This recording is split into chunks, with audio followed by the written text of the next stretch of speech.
জনগণের রাজনীতি নাকি রাজনীতির জনগণ, রাজনীতির আয়নায় কতটা প্রতিফলন জনগণের, তাদের অবস্থান কোথায়, সেই হিসেবটি বুঝতে যমুনা টেলিভিশনের রাজনীতির এই আয়োজনে পুরো সময় আপনাদের সাথে আছি আমি রোকসানা আঞ্জুমান নিকুল।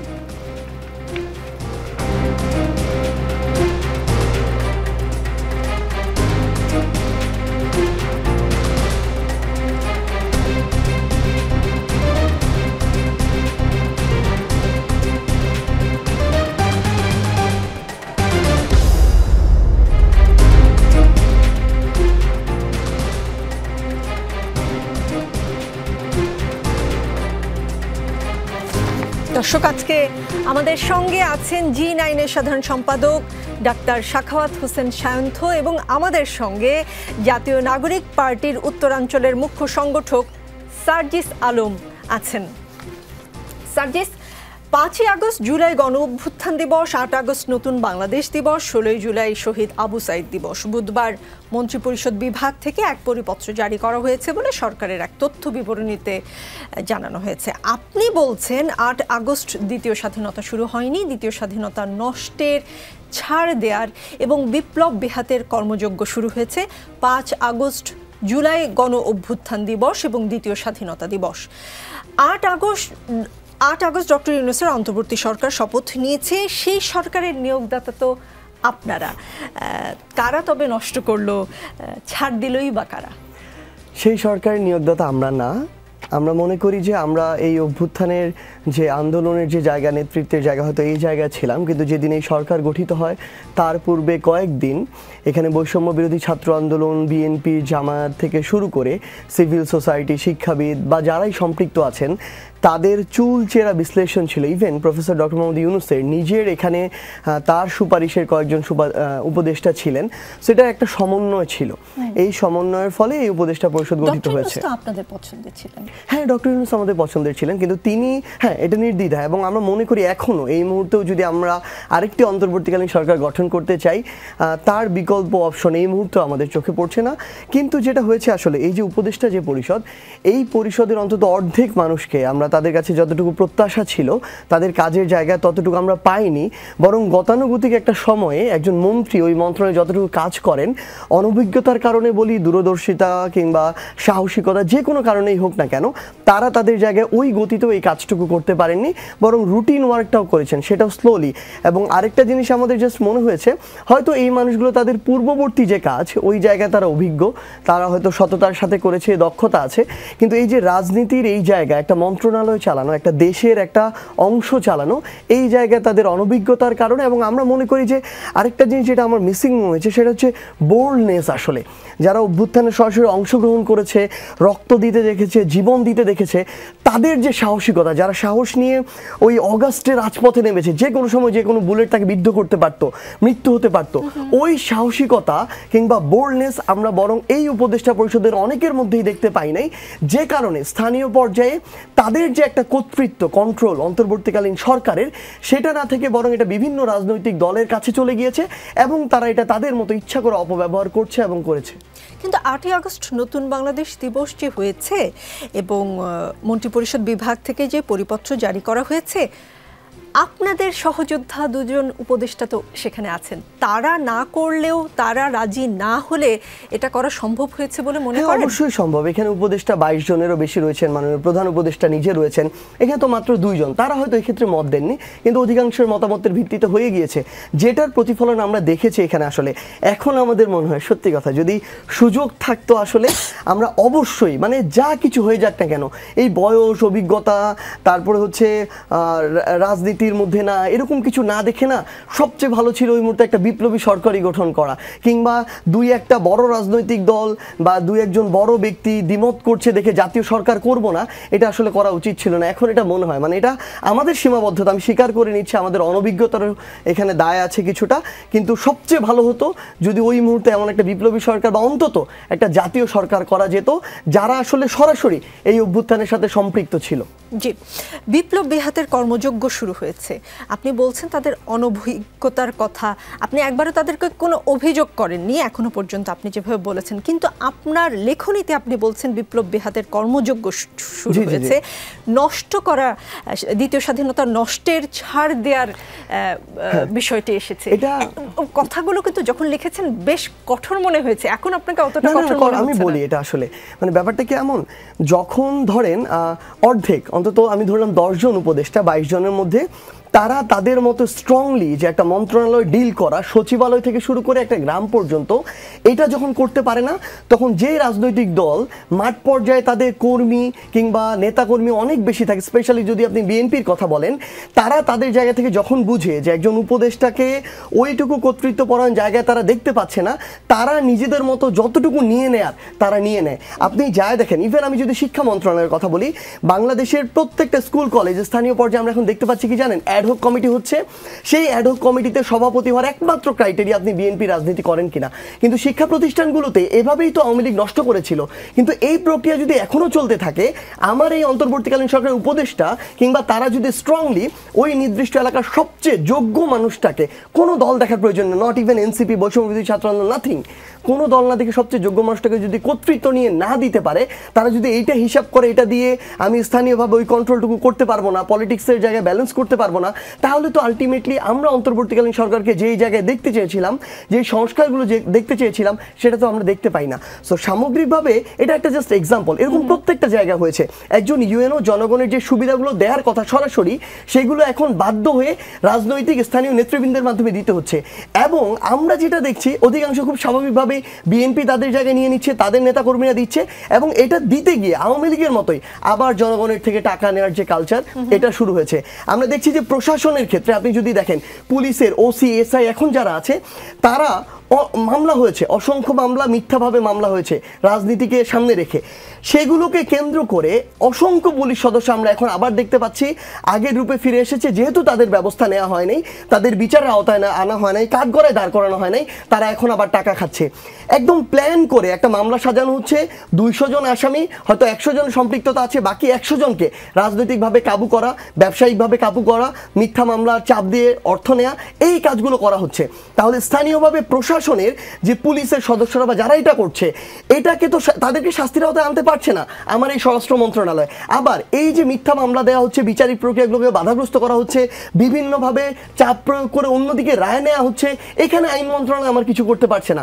প্রত্যেকটা জায়গায় আমার কাছে এখন ব্যক্তিগতভাবে মনে হয় কিছু স্পেশাল পরিবর্তন আছে, যেটা আমার বলা আছে। কিন্তু অধিকাংশ ক্ষেত্রে এই সিস্টেমগুলো যেভাবে চলতো, আমি স্থানীয় একটা উপজেলাকে চিন্তা করে যদি আমি থানা ধরি, আমি ইউএনও অফিস ধরি, আমি ভূমি অফিস ধরি, আমি স্বাস্থ্য একটা যে কমপ্লেক্স আছে সেটা ধরি, প্রত্যেকটা জায়গায় আগের যে কালচারগুলো ছিল, ওই কালচারগুলোর আমরা বাস্তবায়ন দেখতে পাচ্ছি, শুধুমাত্র মানুষগুলো পরিবর্তন হয়েছে। তাহলে মানে আগে লাউ ছিল, এখন কদু হয়েছে, মানুষটা পরিবর্তন, এস্টাবলিশমেন্ট যেটা ছিল সেম এস্টাবলিশমেন্ট। তাহলে এই জায়গায় মানে একজন উপদেষ্টা হিসেবে উনি এই জায়গাগুলোই তো তুলনার কাছে আছে, অবশ্যই আছে, কিন্তু উনি যদি এগুলোর দায়িত্ব পালন না করতে পারে, তাহলে তো ওনাকে থাকার প্রয়োজন নেই। বরং আমরা মনে করি even professor doctor Mohammad Yunus তো তার জায়গায় যখন দেখছে কিছু উপদেষ্টা এই জায়গায় ঠিক মতো কাজ করতে পারছেন না, তিনি তাদেরকে সরানোর মতো যে বোল্ডনেস, সেটাও দেখান নেই। জি, তাহলে এই যে আপনি এতক্ষণ যা বললেন, তার মধ্যে অনেকগুলো ব্যর্থতার কথা শুনলাম। আপনি বলেছেন কিছু কিছু সাকসেসও আছে, কিন্তু এই যে ব্যর্থতা, এখন তাহলে উপায় কি? বিএনপি বলছে যত দ্রুত সম্ভব নির্বাচনটা হলে অনেক সমস্যার সমাধান হবে। নির্বাচন কি তাহলে সমস্যার সমাধান?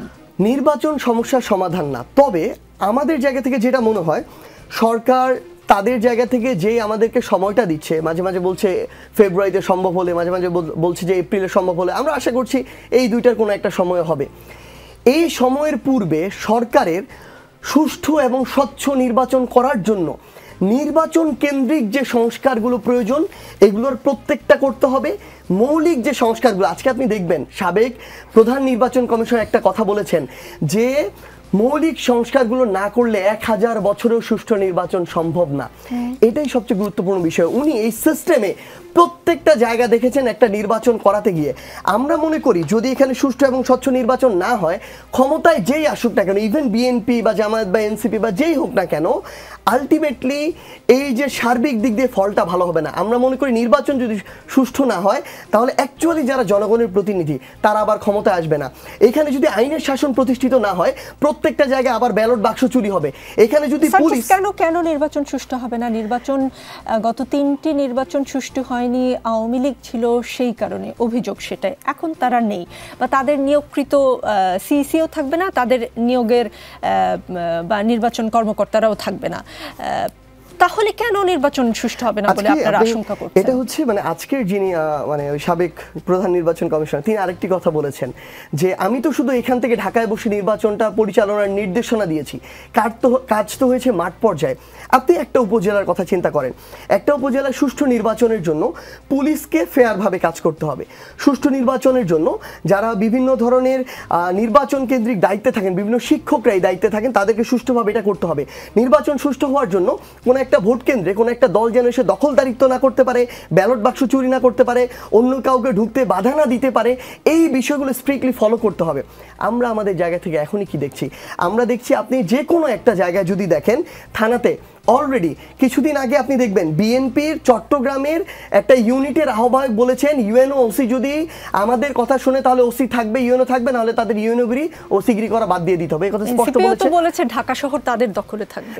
না, এটা আপনি যদি দেখেন এটা কিন্তু পুরো একটা রাজনৈতিক জায়গা থেকে আমি এক্সপেক্ট করবো না যে আমরা 300 আসনের মধ্যে অধিকাংশ আসন পাবো বা 300 আসন পাবো। এটা তো এক্সপেকটেশন যে রাজনৈতিকভাবে ঢাকা শহরে আমাদের নেতৃত্ব থাকবে, আমাদের অংশগ্রহণ সবচেয়ে বেশি থাকবে, আমাদের সমর্থক বেশি থাকবে, এটা এক বিষয়। কিন্তু আপনি যদি বাস্তবতায় দেখেন মাঠ পর্যায়ে পুলিশ অলরেডি মানে পুলিশ আগ্রহ দেখাক আর না দেখাক এটা বাধ্য করা হচ্ছে তাদেরকে। বিভিন্ন শিক্ষা প্রতিষ্ঠানে তারা সভাপতি যদি নিয়োগ দেওয়া হয়, যে অ্যাডহক কমিটি যেটা দেওয়া হচ্ছে, বিএনপি ছাড়া কারো লিস্ট উপজেলা থেকে বের হবে না, যদি যায় সেখানে আর অ্যাডহক কমিটি হয় না। এই সভাপতিদের মাধ্যমে যতই অযোগ্য হোক তাদের মাধ্যমে শিক্ষকদেরকে কন্ট্রোল করা হচ্ছে। ওই শিক্ষকরা আমার রিটার্নিং অফিসার থেকে শুরু করে বিভিন্ন অফিসার থাকবে। আরেকটা জিনিস, এটা শুধুমাত্র আমি রাজনৈতিক দলকে দায়ী দিব না, মনস্তত্ত্বের জায়গায় ক্ষমতার আমলাতন্ত্রের সরকারি কর্মকর্তা কর্মচারী হিসেবে যারা এই সংশ্লিষ্ট যে কোনো দায়িত্বে আছে, সেটা আমলাতন্ত্রে হোক, পুলিশে হোক, অন্য যে কোনো জায়গায়, তারা মানে আগেকার যে একটা কালচার ছিল না মনস্তত্ত্বের ক্ষমতামুখী হওয়া, অলরেডি তারা ক্ষমতার দিকে ঝুঁকে পড়েছে। আমরা দেখছি মানুষজন মনে করে বিএনপিতে এবার ক্ষমতা আসবে, সো তারা বিএনপিকে অলরেডি তোষামোদি করার যে কালচারটা এটা শুরু করে ফেলেছে। সো আমাদের সন্দেহটা ওই জায়গায় যে স্থানীয়ভাবে অলরেডি তাদের যেহেতু সমর্থক বেশি, স্থানীয়ভাবে যেহেতু তাদের নেতাকর্মী বেশি, তারা ওই স্থানীয় যে কোনো একটা ভোট কেন্দ্রকে প্রভাবিত করা, প্রশাসনকে প্রভাবিত করা সহ সংশ্লিষ্ট যত বিষয় আছে এই বিষয়টাকে প্রভাবিত করে তাদের জায়গা থেকে তারা নির্বাচনটাকে অস্বচ্ছ বা প্রভাবিত করতে পারে। একটা জিনিস শুধু অ্যাড করবো, মানে এটা মনে হতে পারে যে বিএনপি তো এবার এমনিতেই হয়তো আসবে, তাহলে এটা তারা কেন করতে যাবে? জাস্ট একটা এক্সাম্পল, এটাও নির্বাচন কমিশনারই দিয়েছেন আজকেই। 1973 সালের নির্বাচনে শেখ মুজিবুর রহমান যদি সারাদিন ঘুমিয়ে থাকতো, আওয়ামী লীগের সময় যদি ঘুমিয়ে থাকতো, তাও তার অধিকাংশ আসন পেয়ে জিততো। তারপরও ক্ষমতার লোভ সামলাতে পারেনি, প্রত্যেকটা জায়গা জেতার লোভ সামলাতে পারেনি দেখে 73 সালে স্বাধীনতা পরবর্তী সময়ে ওই নির্বাচনেও ভোট চুরি হয়েছে। সাবেক সিইসির যে নির্বাচন, এত বড় নির্বাচন, সেটাই আপনারা বিশ্বাস করেননি? তিনি আদালতে গিয়ে যে কথা বলেছেন সেগুলো সব বিশ্বাস কেন করছেন সেই প্রশ্ন আমি সার্জিস আলম আমি প্রশ্নগুলো রেখে যাই, আপনি নিশ্চয়ই উত্তর দিবেন। আপনি যেভাবে করে বললেন এতক্ষণ, আগে আওয়ামী লীগের আমলে নির্বাচন সুষ্ঠু হতো না, এখন বিএনপি মাঠে আছে বলে বা বিএনপি ক্ষমতায় যাবে সেই কারণে নির্বাচন সুষ্ঠু না হওয়ার আশঙ্কা দেখা দিয়েছে। তার মানে যতদিন বাংলাদেশে আওয়ামী লীগ বিএনপি আছে নির্বাচনটা তাহলে সুষ্ঠু হবে না। আমি প্রশ্নটা করে রাখলাম, এসে আমি উত্তরগুলো নিব। তাহলে সমাধান কি? তাহলে কি আওয়ামী লীগ বিএনপিকে এদেশ থেকে বের করে দিলে কেবলমাত্র সুষ্ঠু নির্বাচন সম্ভব কিনা সেটাও জানতে চাই। ডাক্তার সাখাওয়াত হোসেন সায়ন্ত, 8 আগস্ট নতুন বাংলাদেশ দিবস, সেটা নিয়ে এনসিপির 2 মুখ্য সংগঠক একজন আছেন এখানে, আরেকজন হাসনাত আব্দুল্লাহ প্রতিবাদ জানিয়েছেন। হাসনাত আব্দুল্লাহ বলেছেন 8 আগস্ট নতুন বাংলাদেশ দিবস না, 8 আগস্ট আমাদের পরাজয় দিবস। বলেছেন ডিপ স্টেট, রাজনৈতিক দলগুলো আর কথিত সুশীল সমাজ আমাদের সাথে বেইমানি করেছে। বিএনপি কি খুশি 8 আগস্ট নিয়ে? কারণ বিএনপির কোনো নেতাকর্মীকে আমি আসলে আমার চোখে পড়েনি, আমার চোখে নাই পড়তে পারে, 8 আগস্ট যে এই নতুন বাংলাদেশ দিবস হয়েছে এটা নিয়ে কোনো ধরনের কোনো বক্তব্য দেননি। নতুন বাংলাদেশ দিবসটা মানে বিষয়টা নিয়ে কেন বিএনপি আসলে সেই রকম কোনো কথা বলেনি সেটা জানতে চাই। নাকি বিএনপি কেবলই নির্বাচন নিয়ে সকল মাথা ব্যথা, নির্বাচন হলেই তারা খুশি? আপনাকে ধন্যবাদ এবং আমার সঙ্গে সার্জিস আলোচনা আছে এবং যারা শুনছেন সবার জন্য শুভেচ্ছা রইল। প্রথমত বিএনপি একটা দিবস সরকার কি করলো না করলো এটা নিয়ে মাথা ব্যথা বেশি মাথা ঘামাতে হবে এটা প্রয়োজন বোধ করে না। এইটা এত বড় কোনো ইস্যু না। বাংলাদেশে একটা গণ অভ্যুত্থান হয়েছে, গণ অভ্যুত্থানের মাধ্যমে একটি ফ্যাসিবাদ সরকারের পতন হয়েছে এবং গণহত্যা করে তারা পালিয়ে গেছে। বাংলাদেশে নতুন করে কিছু আকাঙ্ক্ষা তৈরি হয়েছে যেখানে গণতন্ত্র উত্তরণ, বাক স্বাধীনতা, মানবাধিকার এবং রাজনীতি করবার এবং রাজনৈতিক অধিকার প্রয়োগ করবার যে অধিকার সেটা যাতে মানুষ ফিরে পায় সেরকম একটা আকাঙ্ক্ষা তৈরি হয়েছে। এখন তা বাস্তবায়নের জন্য কাজ চলছে। বিএনপি ওই আকাঙ্ক্ষা বাস্তবায়নের জন্য ভূমিকা রাখার চেষ্টা করছে। আজকে আমি সার্জিসের কথা শুনে এতক্ষণ ধরে প্রায় 12-13 মিনিট ধরে শুনছিলাম। আমি নতুন সার্জিসকে দেখছিলাম। নতুন সার্জিসকে কেন দেখছিলাম বললাম, এই সার্জিসের মুখেই আমি প্রধান উপদেষ্টার স্তুতি শুনেছি এবং ফেসবুকে স্ট্যাটাস দিয়ে বলেছে 5 বছর 10 বছর তাকে রাখতে পারলেও তার মন ভরবে না, মনে হয় আজীবন রাখি। না, এরকম বলিনি। এরকম মানে এক্স্যাক্টলি ভাষাটা আমি বলতে পারবো না, তবে 5-10 বছর রাখার আকাঙ্ক্ষা ব্যক্ত করেছেন আপনি আপনার ফেসবুকে স্ট্যাটাসে। সেই সার্জিস আজকে বলছে এই সরকার তাদের নিয়োগ দেওয়া নয়, অথচ প্রধান উপদেষ্টা বলছেন এই ছাত্ররা গণঅভ্যুত্থানে নেতৃত্ব দিয়েছে যারা তার প্রাথমিক নিয়োগদাতা। তাদের 3 জন ছাত্র প্রতিনিধি ওই সরকারে উপদেষ্টা হয়েছে এবং সরকারের সঙ্গে তাদের যে সখ্য সেটা সর্বজন বিদিত। ডক্টর মোহাম্মদ ইউনূস অভিমান করেন তিনি দায়িত্বে থাকবেন না, পদত্যাগ করতে পারেন, সেটা প্রথম তাদের প্রতিনিধির মাধ্যমেই আমরা জানতে পাই। সেটা জাতীয়ভাবেও জানানো হয় না বা ওনার প্রেস সেক্রেটারি জানান না, উনি নিজে সরাসরি জানান না। এনসিপির দেওয়া যে প্রতিনিধি উপদেষ্টা বা ওনাদের দলের এখন প্রধান তিনি উপদেষ্টা ছিলেন তার মাধ্যমে জানতে পাই আমরা। বেসিক্যালি আজকে যে কথাগুলি সার্জিস বলছে এটা 3-4টা কারণ থাকতে পারে। এক হতে পারে তাদের নিয়ে সরকারের যে আকাঙ্ক্ষা ছিল যে একটা ভ্রূণ তারা তৈরি করেছে, সেটা জন্মাবে, অ্যাডাল্ট হবে, তারপর তার হাতে জমিদারির হিস্সা বুঝিয়ে দিবে, সেই আকাঙ্ক্ষা নিয়ে এনসিপি তৈরি হয়েছিল কিনা। এখন সরকার তাদের মধ্যে নতুন দরবেশ বাবার সৃষ্টি, নতুন করে তারা বিএনপির যে রাজনৈতিক কালচারে কিছু ভুল ত্রুটি এবং অগ্রহণযোগ্য উপাদান আছে সেই সব উপাদান নিয়েই তারা ছোটোখাটো একটা বিএনপির রূপে আত্মপ্রকাশ করছে। বাংলাদেশের মানুষ যে বিএনপি, আওয়ামী লীগ বা অন্য দলের রাজনীতি নিয়ে সবসময় হ্যাপি ছিল তা না, তাদের অনেক ভুল ত্রুটি ছিল বলে একটা পরিবর্তন তাদের মধ্যে চাচ্ছিল। আমরাও চাচ্ছিলাম যে এনসিপি যেহেতু রাজনৈতিক দল হিসেবে আসছে তারা এমন একটা রাজনৈতিক কালচার নিজেরা চর্চা করুক যার মাধ্যমে ওই দলগুলো প্রেশারাইজড হয় যে আমাদেরকেও জন আকাঙ্ক্ষা ধরে রাখতে হলে রাজনীতি পরিবর্তন করতে হবে। এনসিপি সেটা করতে ব্যর্থ হয়েছে। তাদের মধ্যে ওই যে বললাম সার্জিসের মতো একজন নেতা, তিনি শত গাড়ির উপরে বহর নিয়ে এলাকায় যেতে হয়, যেই কালচার বিএনপি আওয়ামী লীগের কালচার ছিল। তার দলের নেতা নতুন দরবেশ উপাধি পেয়ে শত কোটি টাকার বেশি দুর্নীতি করে দল থেকে বহিষ্কৃত হন। তার দলের নেতা দুর্বৃত্তায়ন করে থানায় ধরা পড়ার পরে থানায় আসামিকে ছাড়াতে গিয়ে বিতর্কিত হন। তার দলের নেতা নারী কেলেঙ্কারিতে জড়িয়ে দলকে হেয় করেন, ছোট করেন। তার দলের নেতারা ছোটোখাটো সহিংসতা, মারামারি টুকটাক ঢাকা ইউনিভার্সিটি হয়েছে প্রাইভেট বিশ্ববিদ্যালয়ের সঙ্গে ঢাকা বিশ্ববিদ্যালয়ের।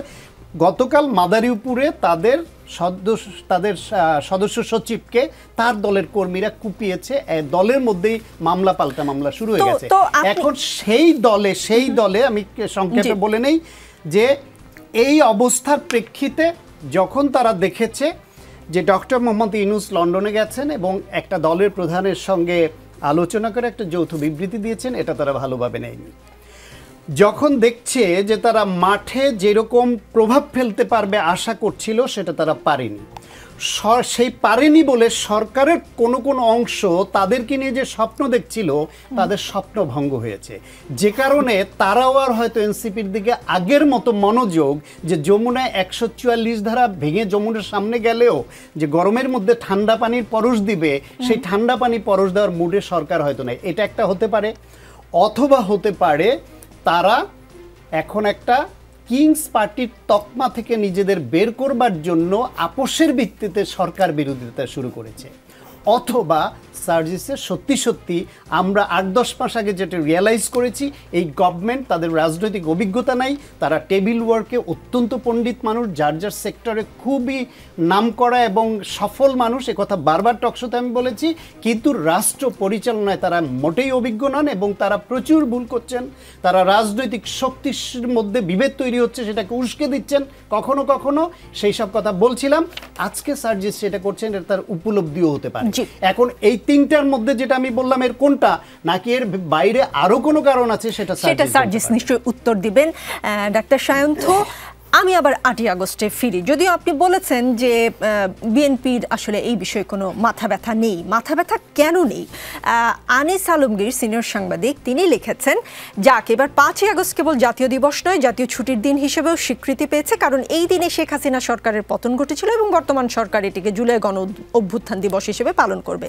আমার মনে হয় না এখানে অযৌক্তিক কিছু খুঁজে পাওয়া যায়, কিন্তু 8 আগস্টের জায়গায় এই সরকার তাদের শপথ গ্রহণের দিনকে নতুন বাংলাদেশ দিবস হিসেবে ঘোষণা করা কতটা যৌক্তিক?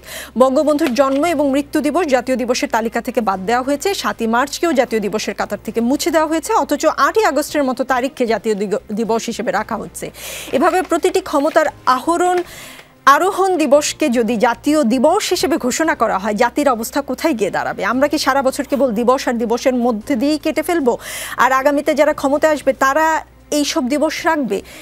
বিএনপির মাথা ব্যথা নেই এই কারণেই কি যে বিএনপি ক্ষমতায় গেলে এই দিবসটা আসলে রাখবে না? না, সেটা ডিপেন্ড করে। বিএনপি ক্ষমতায় গেলে রাখবে না সে ঘোষণাও তো বিএনপি দেয়নি। যদি সত্যিকার অর্থে গণ অভ্যুত্থানের যে আকাঙ্ক্ষা, গণ অভ্যুত্থান পরবর্তী যে জন আকাঙ্ক্ষা, গণ অভ্যুত্থান পরবর্তী যে নতুন বাংলাদেশ আমরা চাই, সেই বাংলাদেশ নির্মাণে এই সরকার যদি ভূমিকা রাখতে পারে এবং সত্যি সত্যি বাংলাদেশে যদি এমন একটা গণতন্ত্র প্রতিষ্ঠিত হয়, যেমন সব দল মিলে এখন সংস্কারের জন্য আলোচনা করছে, অনেক দ্বিমত আছে, অনেক ভিন্ন মত আছে, সেটা হবেই, কারণ প্রত্যেকটা দল আলাদা, প্রত্যেকটা দলের আদর্শ আলাদা, কৌশল আলাদা, প্রত্যেকেই উইন করতে চায়। সুতরাং এই ভিন্ন মত, এই তর্ক বিতর্ক হবে, হতেও গিয়ে সব জায়গায় না হলেও কিছু কিছু জায়গায় একমত হবে। যেমন ধরুন 70 অনুচ্ছেদ নিয়ে মোটামুটি সবাই একমত হয়েছে, সেটা তো এগিয়েছে। বিএনপি আগে খুব রিজিড থাকলো, এখন 2 টার্ম বা 10 বছর প্রধানমন্ত্রী থাকতে পারবেন একজনের বেশি না, সেটা কিন্তু মেনে নিয়েছে। এইরকম অনেক কিছুতেই তর্ক বিতর্ক, আলাপ আলোচনার মাধ্যমে, সংলাপের মাধ্যমে মেনে নেওয়ার একটা কালচার শুরু হয়েছে। বাংলাদেশের ইতিহাসে রাজনৈতিক সংকট নিরসন আলোচনার টেবিলে হয়েছে, এটা আপনি এর আগে দেখাতে পারবেন না এরকম। অথচ এইবার বাংলাদেশে যখন নির্বাচনের তারিখকে কেন্দ্র করে সরকারের সঙ্গে বাংলাদেশের অন্যতম প্রধান রাজনৈতিক শক্তি বিএনপির যে একটা টানাপোড়েন শুরু হলো, এবং সেটা উৎকণ্ঠা এমন পর্যায়ে গেল যে মানুষ উৎকণ্ঠিত হতে শুরু করলো যে যদি বিএনপির সঙ্গে সরকারের এই ন্যূনতম সমঝোতাটুকু না হয় এবং বিএনপি যদি বাধ্য হয় স্ট্রিট পলিটিক্সে যেতে সরকারের বিরুদ্ধে কর্মসূচি নিয়ে, তাহলে সরকারের সঙ্গে যে দূরত্বটা বাড়বে সেটা কি এক পর্যায়ে পয়েন্ট অফ নো রিটার্নে চলে যায় কিনা? যদি চলে যায় তখন সরকার কি করবে? হয় বিএনপির দাবি মানতে হবে, নিজেদের পরাজয় হয় সেটা তাদের করা উচিত হবে না, তখন তারা পদত্যাগ করতে পারেন। আগে যেমন অভিমান করে বলেছিলেন পদত্যাগ করব, তখন সত্যি সত্যি পদত্যাগ করে বসতে পারেন।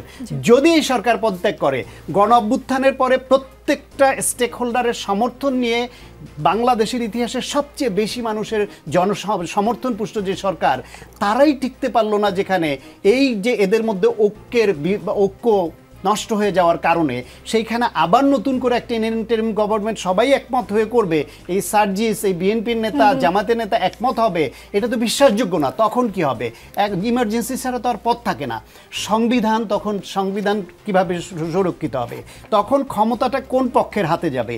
সেই পক্ষটা তখন বাংলাদেশে ইন্ডিয়ার যে হারানো আধিপত্য, সেই হারানো আধিপত্য ফিরে পেতে সহযোগিতা করবে কিনা, বাংলাদেশে আবার ফ্যাসিবাদের উত্থান হবে কিনা, ফ্যাসিবাদের আবার যদি ওই সুযোগে আসে, তাহলে এই সার্জিস আজকে কথা বলছে, সার্জিস নিজে নিরাপদ থাকবে? এই বিএনপির নেতারা নিরাপদ থাকবে? জামাতের নেতারা যারা গণ-অভ্যুত্থান ঘটিয়েছে, যারা শেখ হাসিনাকে পালাতে বাধ্য করেছে, তারা কেউ নিরাপদ থাকবে? এদেশের গণতন্ত্র উত্তরণ সুষ্ঠুভাবে সম্ভব? সুতরাং ওই উৎকণ্ঠা থেকে একটা মিটিং এবং একটা যৌথ বিবৃতি কিন্তু জাতিকে একটা স্বস্তি দিল। পরবর্তীতে এসে দেখেন এই যে বিভিন্ন এই সংলাপে মোটামুটি একটা জায়গায় আসছে। সব মিলিয়ে যদি সত্যি সত্যি একটা সুষ্ঠু নির্বাচন হয়, গণতন্ত্র উত্তরণ সম্ভব হয়, তাহলে ফ্যাসিবাদের পতন এবং তার পরবর্তী নতুন যে সরকারের দায়িত্ব নেওয়া এবং তাদের হাত ধরে যদি গণতন্ত্র উত্তরণ সুষ্ঠুভাবে ঘটে, তাহলে এটা অবশ্যই নতুন বাংলাদেশ দিবস হতে পারে। কিন্তু সেখানে যদি সেটা তারা ব্যত্যয় ঘটায় না পারে, তখন এই এনসিপি বলেন, বিএনপি বলেন, জামায়াত বলেন, অন্যান্য রাজনৈতিক যে স্টেক হোল্ডার যারা আছে, পলিটিক্যাল পার্টিগুলা বা দেশের মানুষই বলবে যে কিসের নতুন বাংলাদেশ সূচনা তারা করেছে, এটা মানি না। শেষ পর্যন্ত জনগণই আসলে সিদ্ধান্ত নিবে নতুন বাংলাদেশ, পুরাতন বাংলাদেশ নাকি আগামীর বাংলাদেশ। বিরতি নেই রাজনীতিতে, ফিরছি একটু পরেই।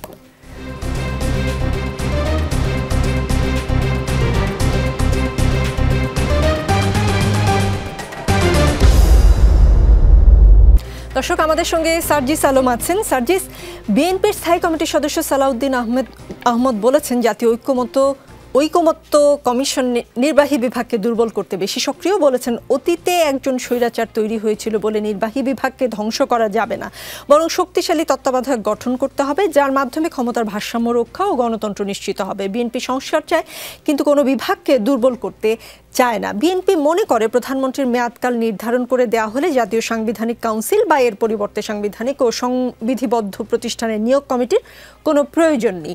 ঐক্যমত্যটা এখন এই জায়গায় এসে স্টাক হয়ে আছে। আপনারা কেন এমন কমিটি চান বা এমন কমিটির প্রয়োজন অনুভব করেন? আপনারা এবার কিছুতেই ক্ষমতায় যাবেন না, সেই জন্য কি নির্বাহী বিভাগ দুর্বল হয়ে গেলেও আপনাদের কোনো সমস্যা নাই? মানে আমরা এবার কিছুতেই যাব না, কিন্তু আমরা তো প্রত্যাশা করি আমরা একসময় যাব। ধরেন আমরা যে এবার কিছুতে নাও যাই, বলা যায় না, এত কনফিডেন্ট কারো হওয়ারই কোনো সুযোগ নেই, কিন্তু আমরা যে একসময় যাবেন ব্যাপারটা এমন না। কিন্তু আমাদের কাছে আমার মনে হয়েছে যে বিএনপির আসলে এই জায়গায় কখনো একজন প্রধানমন্ত্রী সর্বোচ্চ 10 বছর থাকতে পারবে না আর এনসিসিকে মুখোমুখি দাঁড় করানো উচিত হয়নি। এটা বরং রাষ্ট্রের দুইটা গুরুত্বপূর্ণ সংস্কারকে মুখোমুখি দাঁড় করানো হয়েছে। দুইটার তো কাজ সম্পূর্ণ আলাদা, তাই না? মানে এনসিসি আমার ন্যাশনাল কনস্টিটিউশনাল কাউন্সিল, এটা কি করবে আসলে? এখানে একটা কাউন্সিল থাকবে, 7 জন থেকে 10 জনের মতো সদস্য থাকতে পারে, প্রধানমন্ত্রী থাকবে, বিরোধী দলীয় নেতা থাকবে, 2 হাউস যদি হয় 2 হাউসের স্পিকার থাকবেন, রাষ্ট্রপতি একজন প্রতিনিধি থাকবেন। একটা সমন্বিত একটা কাউন্সিল তৈরি হবে যেখানে শুধুমাত্র যে সরকারের ভয়েস, সরকারের কর্তৃত্ব এটা না, অন্তত তাদের উপর কর্তৃত্ব করার সুযোগ নেই সেখানে বিরোধী দলের, কিন্তু তাদেরকে প্রশ্ন করা, গাইড করা, একটু চাপে রাখা, এটা করতে পারবে এই কাউন্সিলটা। এই কাউন্সিলের কাজ কি? সাংবিধানিক এবং সংবিধিবদ্ধ সর্বশেষ যেটা এসেছে, এই যে প্রতিষ্ঠানগুলো, আমি এক্সাম্পল হিসেবে 3টা প্রতিষ্ঠানের কথা বলি, নির্বাচন কমিশন, দুদক এবং পিএসসি, পাবলিক সার্ভিস কমিশন, যেটা এই 3 প্রতিষ্ঠানের চেয়ারম্যান এবং যারা সদস্য রয়েছেন তাদের নিয়োগটা এই কাউন্সিল থেকে হবে। আমরা পুরো বাংলাদেশকে এতদিন ধরে আওয়ামী লীগের এটা চিত্র দেখেছি, এটা শুধু আওয়ামী লীগ না, যারা ক্ষমতায় যাবে তারা ডে বাই ডে ক্ষমতার সর্বোচ্চ স্তরে যাওয়া কিংবা আরও বেশি ক্ষমতাশীল হওয়ার এই টার্গেট তাদের সবসময় থাকবে। আমরা দেখেছি এই দুদককে ব্যবহার করা হয়েছে দুর্নীতি দমন না করে, কত জায়গায় পলিটিক্যালি দুর্নীতি করা যায়, মানুষকে কত জায়গায় বিভিন্নভাবে জিম্মি করা যায়, হয়রানি করা যায়, এই কাজে ব্যবহার করছে একদম রাজনৈতিকভাবে। আমরা আমাদের জায়গায় পিএসসিকে কি দেখেছি, বিভিন্ন সরকারি চাকুরিতে বিভিন্নভাবে লবিংয়ের মাধ্যমে, তদবিরের মাধ্যমে, দলীয় সুপারিশের মাধ্যমে নিয়োগ দেওয়া হয়েছে। আমরা মনে করি সরকারি পুরো যত কর্মচারী কর্মকর্তা আছে, আমলাতন্ত্রে যারা আছে, তারা তো এই পিএসসির মাধ্যমে নিয়োগ হয়। সো এখানে একটা একদম ফেয়ার মানুষজন প্রয়োজন। এবং আরেকটা জিনিস যদি দেখেন যে এখানে নির্বাচন কমিশন, এই নির্বাচন কমিশনের দ্বারা এই বাংলাদেশ সবচেয়ে বেশি দুর্ভোগ পোহাতে হয়েছে এই বাংলাদেশে। তো সামগ্রিকভাবে এই যে প্রতিষ্ঠানগুলো, এখানে যদি এই এনসিসির মতো একটি কাউন্সিল, যেটা তুলনামূলক সরকারের কর্তৃত্ব কম থাকবে, তাদের মাধ্যমে এই নিয়োগগুলো হয়, তাহলে আমরা এই যে রাষ্ট্রের গুরুত্বপূর্ণ 3টা প্রতিষ্ঠান, এই প্রতিষ্ঠানের মাধ্যমে পুরো দেশের একটা সংস্কারের দিকে এগিয়ে যাবে। তাই আমরা আমাদের জায়গা থেকে মনে করি সালাউদ্দিন ভাইয়ের সাথে একদম স্পষ্ট এবং খুবই পোলাইটলি যে আমরা ডিসএগ্রি করি, এই দুইটাকে কখনোই মুখোমুখি করা উচিত নয়। আপনি আরেকটা প্রশ্ন করেছিলেন, যেটা হচ্ছে যে আমরা কি মনে করছি কিনা যে বিএনপি তাহলে যতদিন থাকবে আওয়ামী লীগের মতো আর স্বচ্ছ নির্বাচন হবে না। আমরা মনে করি ব্যাপারটা এরকম না।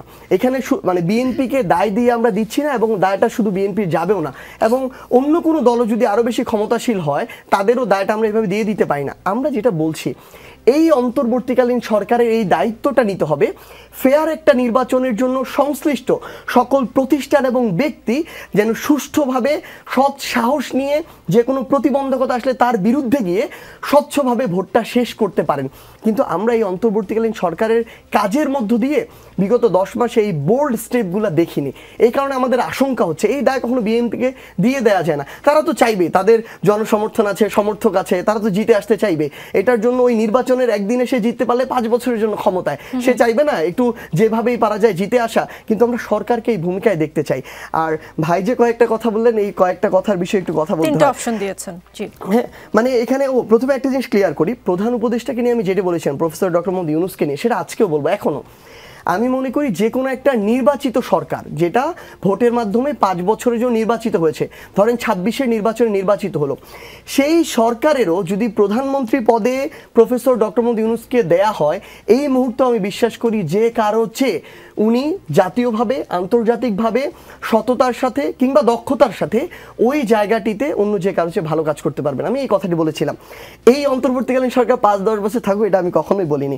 আরেকটা জিনিস কি, মানে এই যে ভাই অনেকগুলো উদাহরণ দিয়েছেন, আমাদের 4টা উদাহরণ বলেছেন, শত গাড়ির মিছিল, যেটা আমার ক্ষেত্রে বলেছেন 100 কোটি টাকার দরবেশ, নারী কেলেঙ্কারি, থানায় যাওয়া। দেখেন কিছু স্পষ্ট করি, উনি আমাদের এই 10 মাসের এনসিপি বা বৈষম্যবিরোধী ছাত্র আন্দোলন, জাতীয় নাগরিক কমিটি যারা ছিল তাদের মোটা দাগে এরকম 4টা এনেছেন।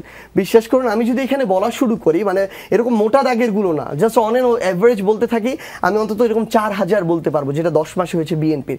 বাট ফ্যাক্ট হচ্ছে, আপনি দেখেন, ধরেন আমার গাড়ির সময় আমি যখন বাসায় যাই, ওই একবারই যেটা হয়েছিল 100 ওইখানে গাড়ি ছিল। এটা এর আগে অসংখ্য কালচার দেখেছি, আমার এখন মনে হয়েছে যে আমার এটা আসলে করা উচিত হয়নি, এটা অন্যভাবে যেতে পারতাম, এটা আমি নিজেকে সংশোধন করেছি। কিন্তু এটা করতে গিয়ে আমি কোথাও চাঁদাবাজি করেছি, কারো কাছে আমি চাপ দিয়ে টাকা নিয়েছি, আমি কোথাও মানে কাউকে বাধা দিয়ে কিংবা কারো কাছে জোর করে কোনো অর্থ নিয়েছি, কারো কাছে গাড়ি নিয়ে ভাড়া দেয়নি, এরকম কোনো কিছু এসেছে? আমার ওই সময় হয়তো বা চিন্তাটাই সীমাবদ্ধতা ছিল যে আমি পারিবারিকভাবে ম্যানেজ করে এই কাজটা করেছি, কিন্তু আমার মনে হচ্ছে আমার সংশোধন করা দরকার। উনি বললেন 100 কোটি টাকা দরবেশ। এখন পর্যন্ত 2-3টা মিডিয়ায় নিউজ করেছে, যখন আমরা এটা জানতে চেয়েছি দল থেকে স্টেপ নেওয়ার জন্য, তখন আমরা যখন যোগাযোগ করেছি দেখি তারা নিউজগুলোকে আবার ডিলিট করে দিয়েছে, বলেছে যে এখানে প্রপার তথ্য তারা এখন দিতে পারেনি, তাদের যাচাই বাছাই করতে হবে, ফার্দার নিউজ করেনি। আমরা আমাদের এনসিপির পক্ষ থেকে তদন্ত কমিটি করে দিলাম অস্থায়ীভাবে তাকে বহিষ্কার করে। এখন পর্যন্ত ওই কমিটি যে কাজ করছে এইটার যে সংশ্লিষ্টতা ক্লিয়ার কোনো এভিডেন্স তারা কালেক্ট করতে পারে না, বলে রিপোর্টও দিতে পারছে না, তার চেষ্টা চালিয়ে যাচ্ছে। কিন্তু আপনি যদি মানে প্রত্যেকটা জায়গায় আমরা এটা করার চেষ্টা করছি, কিন্তু আপনি যদি অপোজিট সাইডে দেখেন, আমি জাস্ট লাস্ট 5 দিনের আপনাকে 5-6টা যদি নিউজ বলি, অটো স্ট্যান্ড একদম হেডলাইন, মানে নিউজের সরাসরি হেডলাইন, অটো স্ট্যান্ড দখল করতে গিয়ে বিএনপির 2 পক্ষের সংঘর্ষ, একজনকে কুপিয়ে হত্যা, সিলেটে 2000 কোটি টাকার পাথর লুটপাট, 14 বছরের বাচ্চা মেয়েকে বিয়ে দিতে রাজি না হওয়ায় এক বিএনপি নেতা মেয়ের বাবাকে তুলে নিয়ে গিয়ে পিটিয়ে খুন করেছে। আপনি যদি দেখেন শরীয়তপুরে ইয়াসিন নামের যে ছেলেটা, তাকে খুন করা হয়েছে ছাত্রলীগের ছাত্র দলের। হয়তো আপনি 4000 অভিযোগ ঠিকই আনতে পারবেন, কিন্তু 1 বছরও হয়নি যে দলটি গঠিত হয়েছে, সেই দলটির বিরুদ্ধে যদি 4টি অভিযোগ হয়, 30 বা 40 বছরের পুরনো দলের বিরুদ্ধে 4000 অভিযোগ আসাটা স্বাভাবিক কিনা সেটা আমি শুনবো। তবে আমিও একটা ডিসক্লেমার দিতে চাই যে আমি যেটা বলেছি যে এনসিপির কিছুতেই আসলে ক্ষমতায় আসার কোনো ধরনের সম্ভাবনা নাই। এটা হয়তো হবে, প্রশ্নটা হয়তো এমনভাবে হতে পারতো যে এনসিপির এবার ক্ষমতায় আসার সম্ভাবনা খুবই ক্ষীণ। আমি আসছি আপনার কাছে, আপনি নিশ্চয়ই উত্তর দিবেন। সাখাওয়াত হোসেন সায়ন্ত, ক্ষমতার ভারসাম্য আনতে জাতীয় সাংবিধানিক কাউন্সিল এনসিসি গঠন করতে প্রস্তাব করেছিল সংবিধান সংস্কার কমিশন।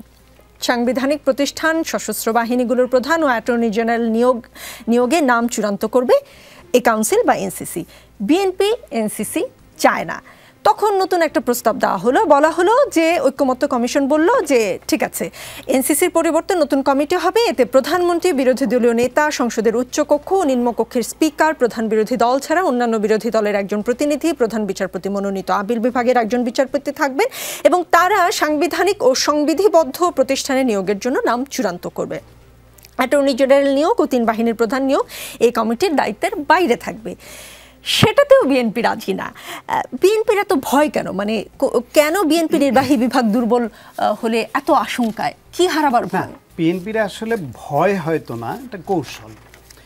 বিএনপির একটা বিষয় আপনাদের মাথায় রাখতে হবে যে অতীতে বেশ কয়েকবার বিএনপি রাষ্ট্র পরিচালনা করেছে এবং বর্তমানে বাংলাদেশে একটি নির্বাচন হলে বিএনপি প্রত্যাশা করে যে তারা আবার রাষ্ট্র পরিচালনার দায়িত্বে যাবে। সুতরাং বিএনপি তাদের মতো করে সংস্কার করে, বিএনপি আগেই 31 দফা সংস্কারের রূপরেখা দিয়েছে, তার আগে ভিশন 2030 দিয়েছে, এবং তারা বাংলাদেশে এই 16 বছর ধরেই বিভিন্ন রকমের সংস্কারের উপরে তারা কাজকর্ম করে আসছে এবং সেটা নিয়ে প্রোগ্রাম করে আসছে, দাবি করে আসছে। সেই মোতাবেক তারা করবে, কিন্তু বিএনপি ক্ষমতায় আসার আগে অন্য কোনোভাবে তাদের উপর এমন কোনো শর্ত চাপিয়ে দেয়া যেটাতে নির্বাহী বিভাগের ক্ষমতা খর্ব হয়, প্রধানমন্ত্রীর হাত পা বেঁধে দেওয়া হয়, এইরকম কোনো কিছু হতে পারে সেটা বিএনপি চায় না। তবে এটা ঠিক যে বর্তমানে নির্বাচন কমিশন যে নিয়োগ হয় সেটাও কিন্তু আওয়ামী লীগ, সেটা গ্রহণযোগ্য হোক বা না হোক, একটা পদ্ধতি করেছে যে কিভাবে তাদের নাম যাচাই বাছাই হবে, কার কাছে যাবে, তারপরে রাষ্ট্রপতি নিয়োগ দিবেন। তার মানে হচ্ছে এই গুরুত্বপূর্ণ সাংবিধানিক পদগুলোতে সরাসরি আগে যেরকম রাষ্ট্রপতি নিয়োগে প্রধানমন্ত্রী পা ছুঁয়ে সালাম করলেই রাষ্ট্রপতি হওয়া যেত, সেখানেও তো একটা পরিবর্তন এসছে যে বিভিন্ন প্রস্তাব আসছে, আলোচনা চলছে। বিএনপি তো ওইখানে এই পর্যন্ত মেনেছে যে যারা সংসদ সদস্য হবেন তাদের গোপন ব্যালটে রাষ্ট্রপতি নির্বাচিত হবেন। এটাও কিন্তু একটা অগ্রগতি। অন্যান্য দলের আরও এরকম প্রস্তাব আছে। সুতরাং ইলেকটোরাল ভোটিং বা ইয়ের উপরে আপনার যে স্থানীয় প্রতিনিধিদের দ্বারা নির্বাচিত হবেন এরকম প্রস্তাব আছে, যা এনসিপি বা জামাত ইসলাম বলছে সেটা হলে আবার স্থানীয় সরকার নির্বাচন আগে হতো। নানাবিধ প্রস্তাব আছে, কিন্তু একটা অগ্রগতি কিন্তু হয়েছে। ঠিক একইভাবে এই সাংবিধানিক প্রতিষ্ঠানগুলো একটু মাঝখানে বলি, অগ্রগতি মনে হচ্ছিল যে 10 বছরের বেশি কেউ প্রধানমন্ত্রী থাকতে পারবে না, এটা বিএনপি মেনে নিয়েছে, কিন্তু শেষ পর্যন্ত এই বিষয়ে আসলে ঐক্যমত্য হয়নি। গতকালের আলোচনা শেষে বিকেলে ঐকমত্য কমিশনের সভাপতি আলী রিয়াদ সাংবাদিকদের বলেন যে বিএনপির পক্ষ থেকে সর্বশেষ বলা হয়েছে সাংবিধানিক প্রতিষ্ঠানে নিয়োগের জন্য কোনো ধরনের কমিশন বা কমিটি তৈরি করা হলে তারা এই যে বলেছে প্রধানমন্ত্রীর মেয়াদকাল 10 বছর করার বিষয়টি তারা আবার বিবেচনা করবে। এই বিষয়ে কোনো ঐকমত্যে পৌঁছানো যায়নি। আলী রিয়াদ সাহেব যেটা বলেছেন, সাংবিধানিক ও সংবিধিবদ্ধ প্রতিষ্ঠানে নিয়োগ কমিটির বিষয়ে চূড়ান্ত সিদ্ধান্ত না হওয়া পর্যন্ত প্রধানমন্ত্রীর মেয়াদের বিষয়ে চূড়ান্ত সিদ্ধান্ত নেওয়া যাচ্ছে না। বৈঠকটি এমনিতেই বিএনপি থেকে বলা হচ্ছে যে এটা খাওয়া দাওয়া বেশি হয় মিটিংয়ে আলোচনার চেয়ে বেশি। তো এই খাওয়া দাওয়ার মিটিং আর কত চলতে থাকবে? চূড়ান্ত সিদ্ধান্তে পৌঁছানো যায়নি এটা যেমন সত্য, আবার আলোচনায় সবাই একটু ছাড় দিয়ে এগুচ্ছে এটাও তো সত্য। বিএনপি এই ছাড়টা তো দিয়েছে এবং এখানে একমত হয়েছে অন্যের প্রস্তাবের সঙ্গে। এখন আরেকটা জায়গায় তারা আবার শর্ত জুড়ে দিয়েছে। নিশ্চয়ই এটা নিয়ে আরও আলাপ আলোচনা হবে। আরও আলাপ আলোচনা হলে বিএনপি নিজেই তো তাদের লিখিত অঙ্গীকারে 31 দফার মধ্যে বলেছে যে এই নিয়োগগুলো স্বচ্ছতার ভিত্তিতে হতে হবে। তাহলে স্বচ্ছতার ভিত্তিতে কি প্রক্রিয়ায় হবে সেটাও নিশ্চয়ই বিএনপি কোনো তাদের বক্তব্য উপস্থাপন করবে, আলোচনা হবে। আলোচনায় থাকতে অসুবিধা কি? বরং আমি আরেকটা ছোট্ট পয়েন্ট বলি, সার্জিস এবং এনসিপির যারা বা জামায়াত ইসলামেরও কেউ কেউ এই নির্বাচনকে কেন্দ্র করে বিএনপির প্রতি পক্ষপাতিত্ব করবে, এই সরকার সুষ্ঠু নির্বাচন হবে না, যেই বয়ানটা তৈরি করে সেটা মূলত নির্বাচনকে পিছিয়ে নেয়ার একটা প্রচ্ছন্ন কৌশল হিসেবে দেখে অনেকে। বরং আমি বলি একটা জাতীয় নির্বাচন সুষ্ঠু হওয়ার জন্য ওই সময় যারা সরকারে থাকে তাদের দৃষ্টিভঙ্গি, ইচ্ছা এবং ভূমিকা খুব গুরুত্বপূর্ণ। আপনি দেখেন 1991 সালে যে তত্ত্বাবধায়ক সরকারটা গঠিত হলো বিচারপতি শাহাবুদ্দিনের নেতৃত্বে, তার আগে 9 বছর কে ছিল? এরশাদ। তখন এরশাদের সাজানো প্রশাসন 9 বছরের ছিল না। নতুন করে তো বিএনপির বা অন্য কোনো দলের প্রশাসন নিয়োগ দেওয়ার সুযোগ ছিল না। সেই পুলিশ, সেই আমলা, সেই ডিসি তাদের মধ্যেই প্লাস মাইনাস করে এদিক ওইদিক করে রিসাফল করে নির্বাচন করে 91 নির্বাচনে বিএনপি ক্ষমতায় আসলো না। সুতরাং সরকারের চাওয়া। আর একটা উদাহরণ দেই, 1996 সালের জুনের নির্বাচন, 5 বছর বিএনপি থাকলো, তারপর একতরফা একটা নির্বাচন করলো ফেব্রুয়ারিতে। সেই প্রশাসন দিয়েই তত্ত্বাবধায়ক সরকার যে নির্বাচন করলো, 21 বছর পর আওয়ামী লীগ আসলো। 2001 সালে আওয়ামী লীগ 5 বছরে 21 বছর পরে এসে এমনভাবে প্রশাসন সাজালো এবং তারা ঘোষণাই দিল তাদের ক্ষমতা থেকে আর কেউ নামাতে পারবে না। সেই যে তত্ত্বাবধায়ক সরকার লতিফুর রহমান সাহেবের হলো, তিনি এসে প্রথম রাতেই এসে হোমওয়ার্ক করে 30 জন 31 জন ডিসি সচিবকে বদলি করে দিলেন পরের দিন। মেসেজ ইজ ক্লিয়ার যে আমরা যেরকম চাই প্রশাসন ওইরকম চলতে হবে। সরকার যদি ওইরকম স্ট্রিক্ট পজিশনে যেতে পারে, এই প্রশাসন দিয়ে সুষ্ঠু নির্বাচন সম্ভব। বিএনপি, এনসিপি, জামাত কেউ কিচ্ছু করতে পারবে না। মিস্টার শান্ত, আসছি আপনার কাছে। সার্জিস আলম, মব নিয়ে আজকে নানান ধরনের আজকে দুদিনে বেশ কিছু সংজ্ঞা শুনেছি। প্রধান উপদেষ্টা প্রেস সচিব শফিকুল আলম বলেছেন আগের আমলের সাংবাদিকদের ব্যর্থতার কারণে মব তৈরি হচ্ছে, বিগত সরকারের আমলে যারা এফেক্টেড হয়েছে তারাই মব করছে, কিন্তু আমি এটাকে মব বলবো না, এটা হলো প্রেশার গ্রুপ।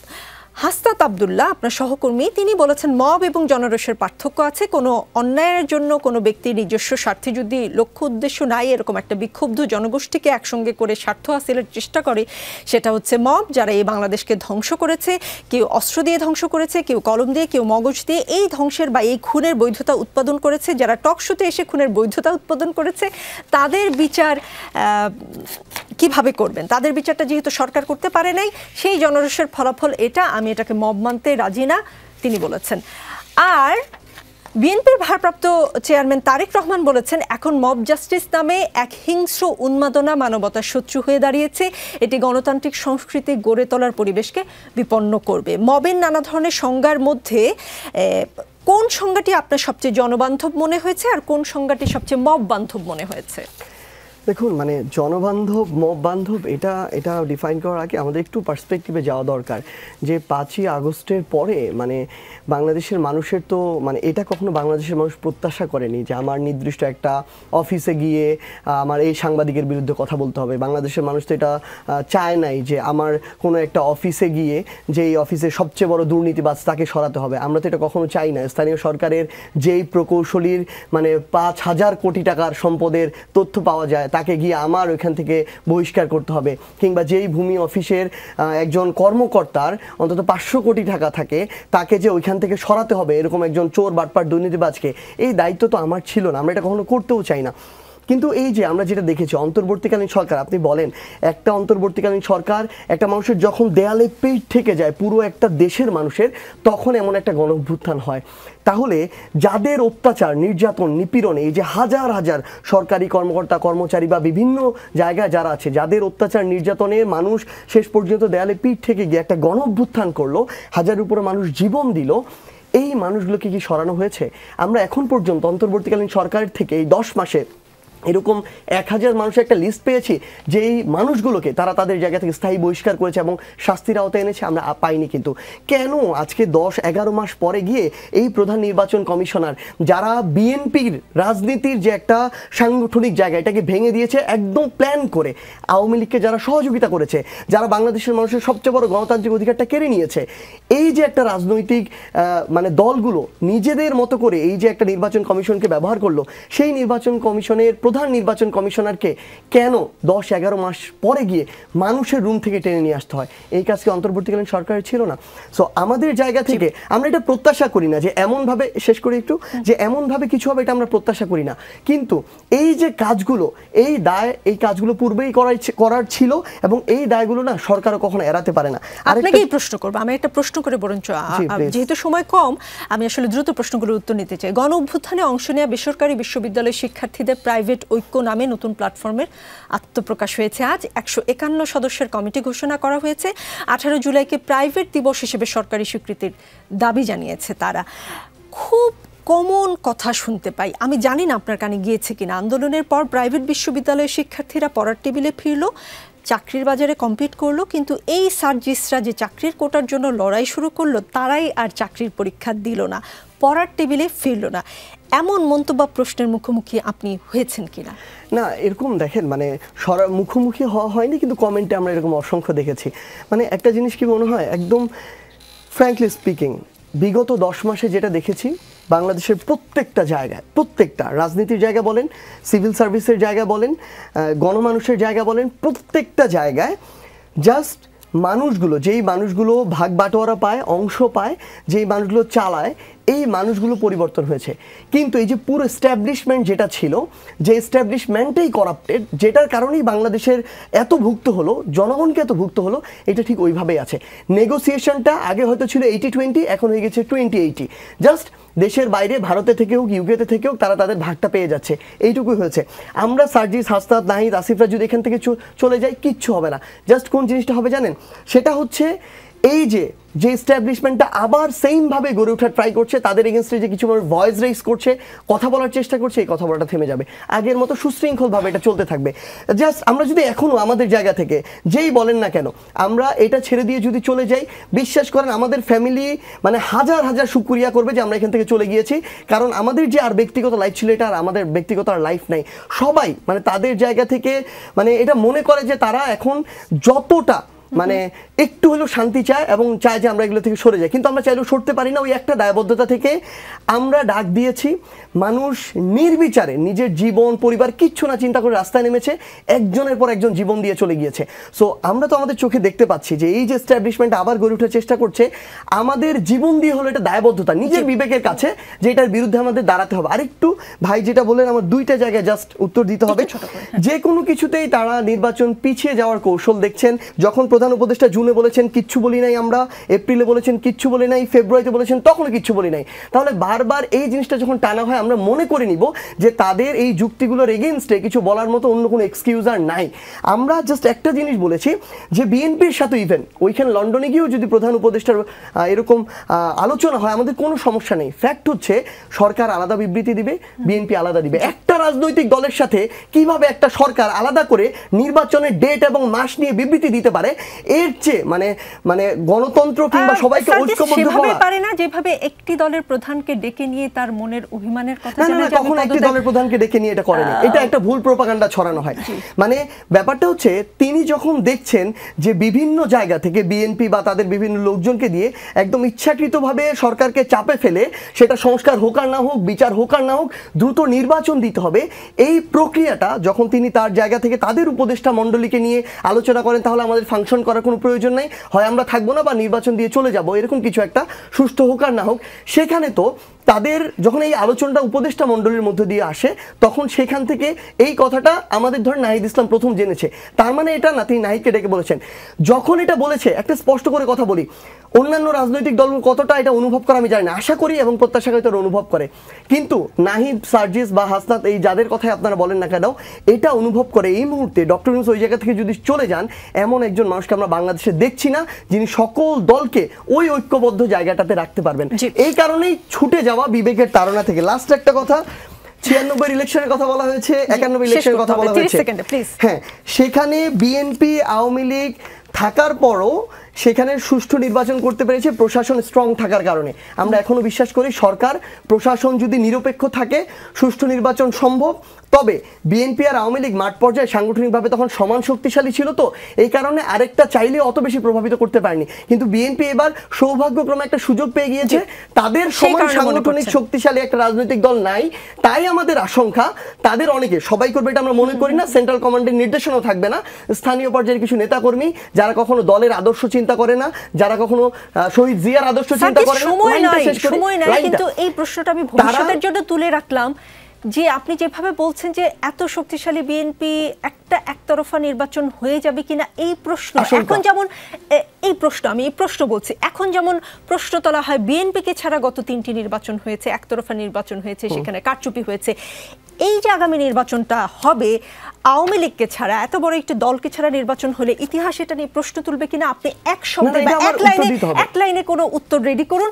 আসলে সময় নেই, প্রডিউসার আমাকে বলছে এক লাইনের উত্তর আপনি রেডি করুন। আমি ডাক্তার সাখাওয়াত হোসেন শায়ন্ত, মালয়েশিয়ার সাবেক প্রধানমন্ত্রী মাহাথির মোহাম্মদের 100তম জন্মবার্ষিকী সামনে রেখে এক সাক্ষাৎকারে তিনি বলেছেন মানুষ শেখ হাসিনাকে সরাতে ঐক্যবদ্ধ ছিল, কিন্তু কি ধরনের সরকার তারা চায় সেই বিষয়ে ঐক্য নেই, প্রত্যেকে চায় তার নিজের মতামতই দেশের সবাই মেনে নিক, আর তাতেই সমস্যা তৈরি হচ্ছে। এখন সেই লোকজনের মধ্যেই দ্বন্দ্ব দেখা দিচ্ছে যারা আগে ঐক্যবদ্ধ ছিল, প্রত্যেকে চায় তার নিজের মতামতই দেশের সবাই মেনে নিক।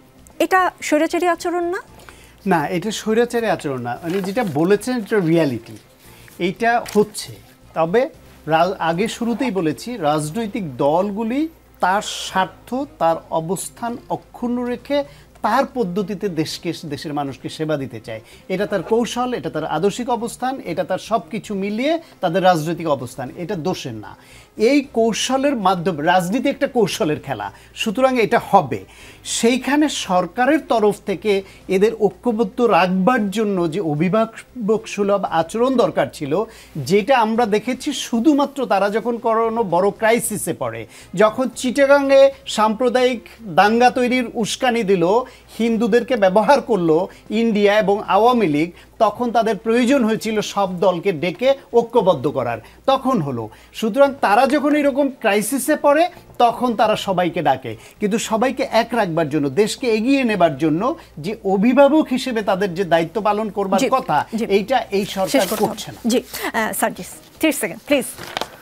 একদম স্পষ্ট করে বলি, বিডিআর হত্যাকাণ্ড ঘটানো, শাপলা ব্যাসাকার ঘটানো, জুলাই গণহত্যা ঘটানো, রাষ্ট্রযন্ত্রকে ব্যবহার করে বাংলাদেশের বিদ্যমান রাজনৈতিক দলের মেরুদণ্ড ভেঙে দেয়া, এবং সবচেয়ে গুরুত্বপূর্ণ হচ্ছে জনগণের সকল গণতান্ত্রিক অধিকারকে জিম্মি করা আওয়ামী লীগ, গণহত্যাকারী আওয়ামী লীগ নির্বাচনে অংশগ্রহণ করলো কি করলো না, না করলে ফেয়ার হবে না, এই প্রশ্নটাই 24-এর অভ্যুত্থানের পরে বাংলাদেশে প্রাসঙ্গিক নয়। এই প্রশ্ন তোলাটাই আমরা মনে করি নৈতিকতার জায়গায় একটা প্রশ্ন হয়ে দাঁড়ায়। জি, বিএনপি স্থায়ী কমিটির সদস্য সালাউদ্দিন আহমদ বলেছেন, জাতীয় ঐকমত্য কমিশনের পক্ষ থেকে চলা সংস্কার কার্যক্রমে আলাপ আলোচনার চেয়ে খাওয়া দাওয়া বেশি হচ্ছে, কিন্তু বিএনপি বিশ্বাস করে চূড়ান্তভাবে আমরা একটি ঐকমত্যে পৌঁছাতে পারবো। জনগণ হয়তো দ্রুতই আলাপ আলোচনা শেষ করুক, রাজনীতিবিদরা সেটাই চায়, কেননা খাওয়া দাওয়া যা হচ্ছে তার বিল তো জনগণের টাকাতেই হচ্ছে। রাজনীতিতে শেষ কথা বলে কিছু নেই। আগামী রবিবার রাত 9টায় আবারও দেখা হবে।